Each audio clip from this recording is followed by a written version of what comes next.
بسم اللہ الرحمن الرحیم۔ آپ کو میں ایک بات بتاؤں کہ یہ آج کی ویڈیو بہت اہم ہے۔ اس کی وجہ یہ ہے کہ آپ کئی دن سے دیکھ رہے ہیں یہ براڈ شیٹ اور کیس اور حکومت پاکستان کیس ہار گئی ہے، اور نون لیگ والے بار بار عوام کو کہہ رہے ہیں کہ دیکھیں جی یہ تو اپارٹمنٹس ہمارے ثابت ہو چکے، یہ کسی اور کے نہیں ہیں، نہ ہمارے ثابت ہوئے، ہمارے پر جتنے الزامات لگائے تھے وہ غلط ہو گئے، اور سارے قوم کو انہوں نے گمراہ کر رہے ہیں۔ حقیقت کچھ اور ہے، اور بڑی بے شرمی سے اس کو تروڑ مروڑ کے پیش کیا جا رہا ہے، اور ہے کیا میں آج آپ کو وہ بتانے کی کوشش کرتا ہوں۔ اور اسے نواز شریف کے حق میں قدرت کا ایک حسین تحفہ قرار دیا جا رہا ہے، جبکہ نون لیگ نے $25 ملین اس کمپنی کو رشوت کی آفر کی تھی کہ اس کیس پر نواز شریف کے اثاثوں کے اوپر کام روک دیا جائے، اور یہ تو آپ وہ آن ریکارڈ آ کے کہہ گیا۔ اور اس کے علاوہ یہ ویڈیو دیکھ کے آپ کو تمام معاملے کی سمجھ آ جائے گی کہ اصل حقیقت ہے کیا۔ لیکن پہلے آپ نے اگر ابھی تک اس چینل کو سبسکرائب نہیں کیا تو پلیز سبسکرائب کر لیں، بیل آئیکن کو بھی پریس کر لیں۔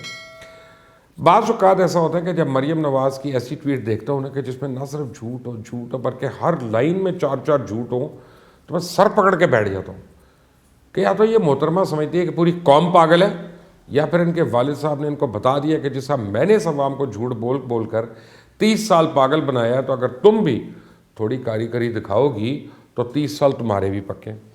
اب مریم نواز ہر حقیقت کو اس طرح تروڑ مروڑ کے پیش کر رہی ہے کہ اس کے باپ اور چاچے اسے جھوٹ بولنے میں بہت پیچھے رہ گئے ہیں،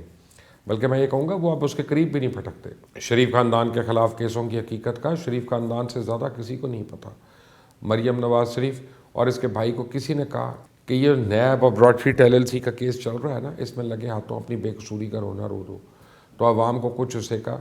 بے وقوف بنا دیں، اس میں بڑی مدد مل سکتی ہے، کیونکہ لوگوں کے پاس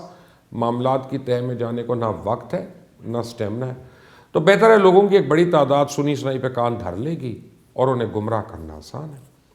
اب مریم نواز شریف نے ٹویٹ کیا کی کہ براڈ شیٹ کمپنی کو نواز شریف کے خلاف مقدمات ڈھونڈنے کے لیے $2.87 کروڑ ادا کیے گئے، پھر بھی نااہلی، اقامے اور سزا کے لیے جج ارشد ملک کا سہارا لینا پڑا۔ استغفر اللہ۔ آج الحمدللہ ایون فیلڈ اپارٹمنٹس کیس کی اصلیت بھی سامنے آ گئی۔ نواز شریف کی صداقت اور امانت داری کی گواہی قدرت دے رہی ہے۔ استغفر اللہ، کس حد تک یہ جا سکتی ہے عورت۔ اور اب آپ اس سارے واقعے کا جاننے کی کوشش کریں گے تو جو میں آپ کو اس ویڈیو میں کلیئر کروں گا تو آپ بھی سر پکڑ کے بیٹھ جائیں گے کہ کہہ کیا رہی ہے بی بی، کس کے بارے میں کہہ رہی ہے۔ جو یہ فرما رہی ہیں اس کا تو اس واقعے سے دور دور کا کوئی تعلق نہیں ہے، اور یہ پرائی شادی میں عبداللہ دیوانہ والی بات ہے، یہ راگ کیوں الاپ رہی ہیں۔ اب اس ساری کہانی کو سمجھنے کے لیے آپ نے تمام باتیں اپنے ذہن میں رکھنی ہے کہ میری لنڈن تو کیا، پاکستان میں بھی کوئی پراپرٹی نہیں، اور پھر 1 ارب کی جائیداد کا خود تسلیم کرنا، اس کے بھائی کا ٹاک شو میں بیٹھ کے کہنا الحمدللہ لنڈن کے فلیٹ ہمارے ہیں، جبکہ ان کے چھوٹے بھائی حسین BBC کو 20 سال پہلے انٹرویو میں یہ کہہ چکے ہیں کہ یہ فلیٹ تو کرائے پہ ہیں، لیکن اس کے 2 سال بعد ہی بیگم کلثوم نواز نے دی گارڈین کو کہا کہ لنڈن میں فلیٹ ان کے خاندان کی ملکیت ہے۔ اب یہ پیسہ آیا کہاں سے، اس کی تفصیل تو اسحاق ڈار صاحب نے اپنی کنفیشنل سٹیٹمنٹ جو 40 صفحوں پہ مشتمل ہے اس میں بتا چکے ہیں، کیسے جعلی اکاؤنٹ کھولے گئے، اور پھر BBC نے فرام پاکستان ٹو پاکلینڈ کے نام سے ایک ڈاکیومنٹری ریلیز کی جو ابھی تک ایک موجودہ کیس ہے۔ اور اب جو کیس ہے وہ نیب ورسز براڈ شیٹ ہے۔ اس کی اصل حقیقت کیا ہے؟ اب مریم نواز کا خاندان جو سے فائدہ اٹھانے کی کوشش کر رہا ہے، اس کی کیا حقیقت ہے؟ میں ذرا چلتے چلتے اس پہ بھی روشنی ڈال دوں۔ جنرل مشرف نے اپنے دور حکومت میں جب احتساب کا نعرہ لگایا تو 2000 میں نیب نے براڈ شیٹ LLC سے ایسٹ ریکوری ایگریمنٹ سائن کیا۔ اس کے تحت 200 افراد کا کرپشن کا پیسہ واپس لانا تھا، جس میں جنرلز تھے، کاروباری افراد تھے، سیاستدان تھے، بزنس مین تھے،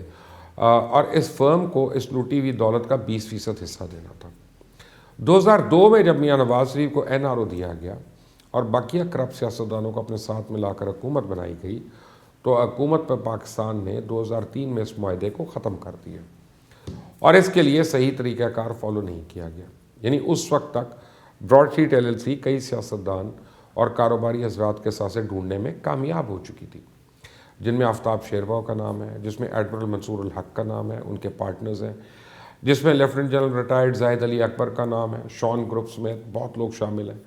جولائی 2003 میں براڈ شیٹ نے نیب کو آگاہ کیا کہ آفتاب شیرواؤ کے آف شور اکاؤنٹ جو کہ بینک آف جرسی میں ہے، اس میں $3.5 ملین پڑے، اور اسے فریز کرنے کے لیے نیب حکام کو باقاعدہ فریزنگ آرڈر لکھنے کے لیے کہا گیا۔